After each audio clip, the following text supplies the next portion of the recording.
All right, in this example, we are going to look at factoring trinomials using the box method. Now, you guys are familiar with the box method from multiplying polynomials together. So how can we use that knowledge to work backwards and factor a trinomial? So first, let's just remind ourselves how we would multiply two binomials with the box method or with a box. Here we have 3x plus 4 times a 2x plus 1. So we will draw a 2 by 2 box.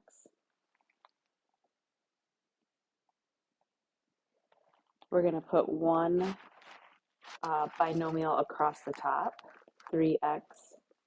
There's our positive 4. Let's put the other binomial down the left side, 2x times a positive 1. And then we will multiply the length and the width together for each of these boxes. So first we have a 2x times a 3x. 2 times 3 is 6, and x times x is x squared. Moving to the right, we have a 4 times a 2x. 4 times 2 is 8. The x does not have an x to multiply with, so the x would not change. It would just stay as an x to the first power. Then we have a 3x times a 1. Well, 3x times 1 is just 3x. And then last we have 4 times 1, which gives us 4. So we would write out our final answer. We have that 6x squared. And then we have some like terms to combine, the 8x and the 3x. If we add those together, we get a positive 11x. And then we have that constant term plus 4 that will go on the end. So let's just notice a couple things about what we just did. Our final answer is a 6x squared plus 11x plus 4. Well, I can see that in our box we have a box with a 6x squared. That matches that 6x squared. We have a box with a 4. That's the same as that 4 right there. This 11x did come from combining these two boxes together.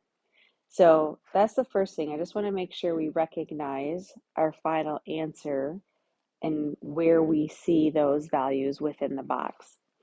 Now, the next thing that's kind of interesting is if we take our A times our C, remember A is the coefficient of x squared, B is the coefficient of x, and C is the constant term.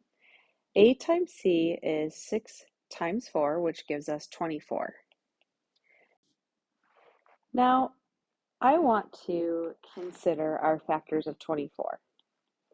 Factors of 24 are 1 times 24, 2 times 12, 3 times 8, and 4 times 6. Do you notice our factor pairs here have a 3 and an 8 factor pair? And see how we had a 3 and an 8 over here in the box, a 3x times an 8x. So I'm just going to kind of put stars by, that 3x and that 8x are factors of 24. Those are the factors that added up to our 11x. So we're just kind of noticing things right now, making connections. So how can we use a box to help us factor where if I were to give you the trinomial, how can we get these two binomial factors? All right. So first thing we're going to do is look for a GCF. We're always going to remember first step is there a GCF? Question mark, because we're not sure. So let's look at each term. We have a 6x squared plus 11x plus 4. There is no GCF, but we looked for it, we made a note. All right, so our next step is we're going to draw a box. Well, that looks like a weird W.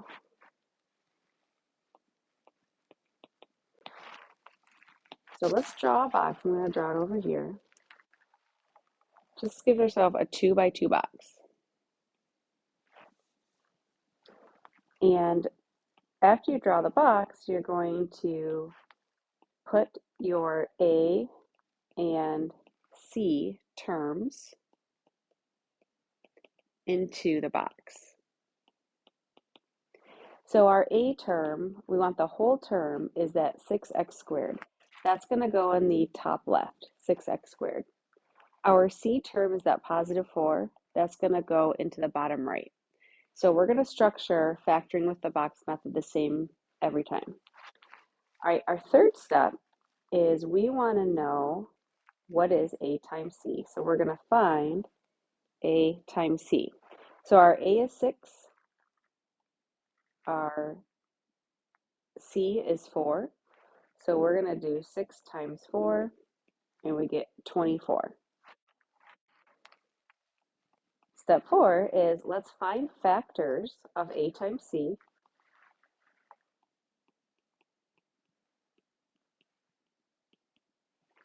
that add up to B.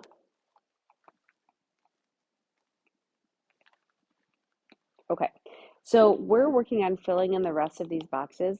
What's going to go in these two spots have to be a factor of A times C. That's where this 24 came in, but they have to add up to our middle term of B. Well, we kind of talked about that up above. Factors of 24 that add up to 11 are 3 and 8. So we're going to put a 3x in one box and an 8x in the other box.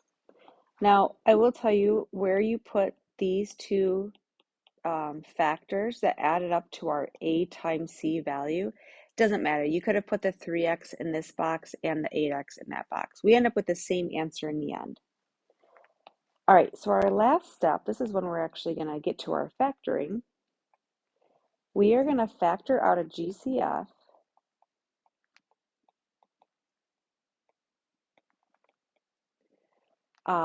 to the top and the left of the box. So what do I mean by that? So if we take a look at our box, let's focus on the first row. We have a 6x squared and an 8x. So we're going to factor a GCF out to the left side of just that first row. So if we look at our coefficients, we have a 6 and an 8. The biggest factor of 6 and 8 is a 2. And then we have an x squared and an x, so the most number of x's that they have in common is an x to the first power.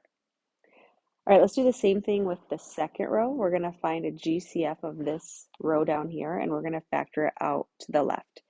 So 3 and 4 do not have any common factors.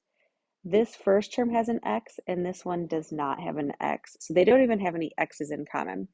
So a 3x and 4, you would say, well, there is no GCF. But we need to write something down. So if you can't find, a GCF, let's remember that 1 is always a GCF that we can use.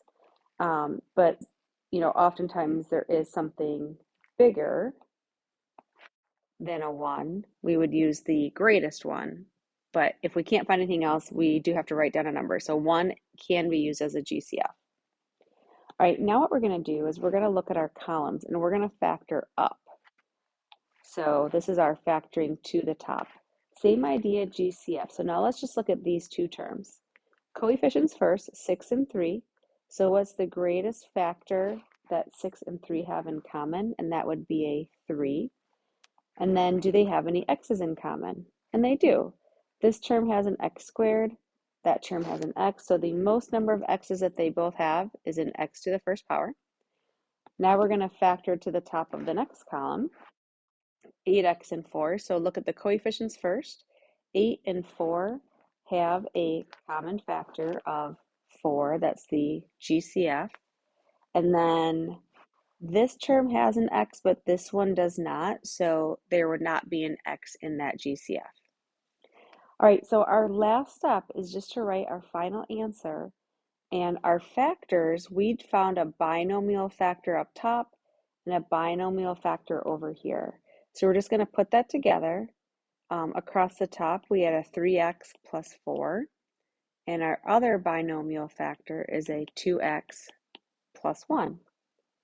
And now we have factored a trinomial where our a value is not equal to 1 using the box method.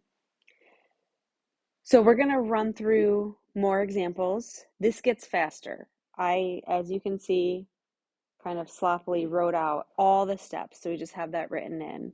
But as we continue going through, this becomes definitely a faster factoring method than how it might have felt right now. So stick with me, hang in there.